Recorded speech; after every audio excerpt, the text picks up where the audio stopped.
Pride and Prejudice, by Jane Austen. Chapter 25.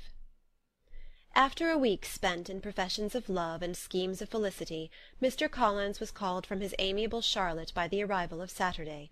The pain of separation, however, might be alleviated on his side by preparations for the reception of his bride, as he had reason to hope that shortly after his return into Hertfordshire the day would be fixed that was to make him the happiest of men. He took leave of his relations at Longbourn with as much solemnity as before, wished his fair cousins health and happiness, and promised their father another letter of thanks. On the following Monday, Mrs. Bennet had the pleasure of receiving her brother and his wife, who came as usual to spend the Christmas at Longbourn. Mr. Gardiner was a sensible, gentlemanlike man, greatly superior to his sister, as well by nature as education. The Netherfield ladies would have had difficulty in believing that a man who lived by trade, and within view of his own warehouses, could have been so well bred and agreeable. Mrs. Gardiner, who was several years younger than Mrs. Bennet and Mrs. Phillips, was an amiable, intelligent, elegant woman, and a great favourite with all her Longbourn nieces. Between the two eldest and herself especially there subsisted a particular regard. They had frequently been staying with her in town. The first part of Mrs. Gardiner's business on her arrival was to distribute her presents and describe the newest fashions. When this was done she had a less active part to play. It became her turn to listen. Mrs. Bennet had many grievances to relate, and much to complain of. They had all been very ill used since she last saw her sister. 2 of her girls had been upon the point of marriage, and after all there was nothing in it. "I do not blame Jane," she continued, "for Jane would have got Mr. Bingley if she could.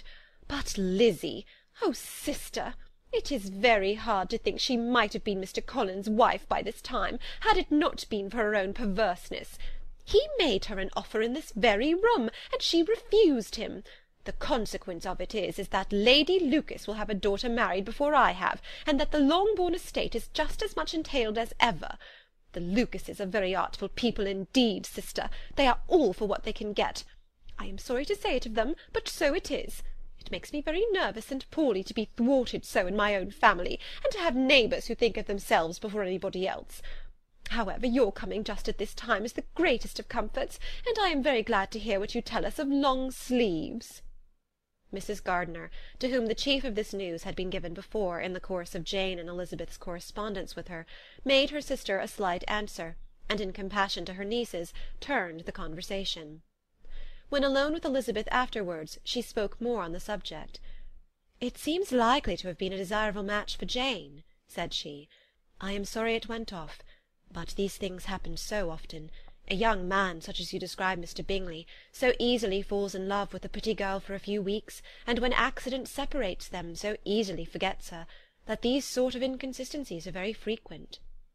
"An excellent consolation in its way," said Elizabeth, "but it will not do for us. We do not suffer by accident. It does not often happen that the interference of friends will persuade a young man of independent fortune to think no more of a girl whom he was violently in love with only a few days before." "But that expression of violently in love is so hackneyed, so doubtful, so indefinite, that it gives me very little idea. It is as often applied to feelings which arise from a half-hour's acquaintance as to a real strong attachment. Pray, how violent was Mr. Bingley's love?" "I never saw a more promising inclination. He was growing quite inattentive to other people, and wholly engrossed by her. Every time they met it was more decided and remarkable. At his own ball he offended 2 or 3 young ladies by not asking them to dance, and I spoke to him twice myself without receiving an answer. Could there be finer symptoms? Is not general incivility the very essence of love?" "Oh, yes, of that kind of love which I suppose him to have felt. Poor Jane! I am sorry for her, because with her disposition she may not get over it immediately. It had better have happened to you, Lizzie. You would have laughed yourself out of it sooner.